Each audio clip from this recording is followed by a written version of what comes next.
Wait, India में रहना है तो सांस लेना छोड़ दो. In recent days, there have been so much noise around the air pollution and its severity.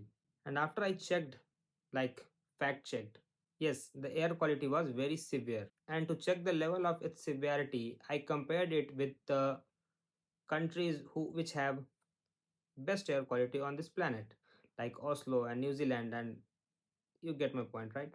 और सच बताऊं तो कंपैरिजन करने के बाद बहुत हेल्पलेस सी फील आ रही थी.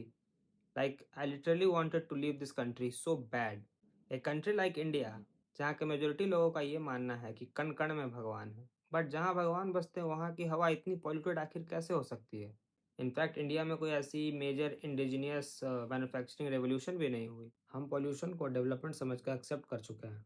After I dig deep in this topic, I found out that either people were blaming the construction and vehicle fumes or burning of stubbles. But the truth is, the demand for this much vehicle and this much construction, ये भी कहीं से खुद पैदा नहीं हो रहा. All these demands are appearing because our society forces certain pattern of life. Crores of Indians must move, must migrate, and must travel daily. This happens because Indian society is structurally very weak. Indian economic opportunities are concentrated in very few cities like Delhi, Bangalore, Pune, Hyderabad, and etc. etc. These cities suck population out of all the states और लोग आराम छोड़कर आराम कमाने चले जाते हैं. For example, Bihar का एग्जाम्पल लेके देखते हैं. बिहार की कैपिटल है पटना. बिहार में जो लोग पटना से होते हैं वो बेटर अपॉर्चुनिटी के लिए दिल्ली, मुंबई या आउट ऑफ कंट्री शिफ्ट करते हैं.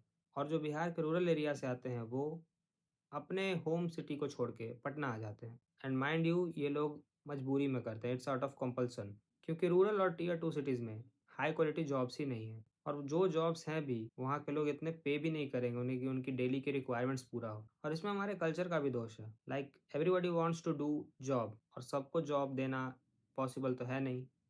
लाइक लोग कंपनी का मैनेजर बनना चाहते हैं, कोई कंपनी नहीं खड़ी करना चाहता है. अब इसका कारण या तो फाइनेंशियल प्रॉब्लम हो सके या फाइनेंशियल इलिटरेसी हो सके. It's up to you.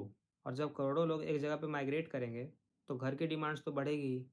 घर की डिमांड्स बढ़ेगी तो इंस्टेंट डिलीवरी राइडर्स की भी डिमांड बढ़ेगी, रोड्स की डिमांड बढ़ेगी, सीवेज की डिमांड बढ़ेगी. और डिमांड बढ़ेगी तो कंपटीशन भी बढ़ेगा, and so do the corruption. सरकारी बाबू को जैसे तैसे पैसा खिला के किसी तरीके का रोड बना देना, किसी तरीके के बिल्डिंग्स पास करवा देना. क्यों? क्योंकि कुछ पैसे बचे और बार बार रोड्स और सीवेज के टेंडर्स निकले. Sounds like infinite money glitch, but yes, this is the reality. Yes, the agent of pollution is construction and vehicle fuel emission, but root cause is India's weak socio economic structure और एक ऐसा irresponsible system जिससे ना तो environment से मतलब है, ना लोगों से और ना ही सोसाइटी से. उन्हें मतलब है बस अपने कमीशन से.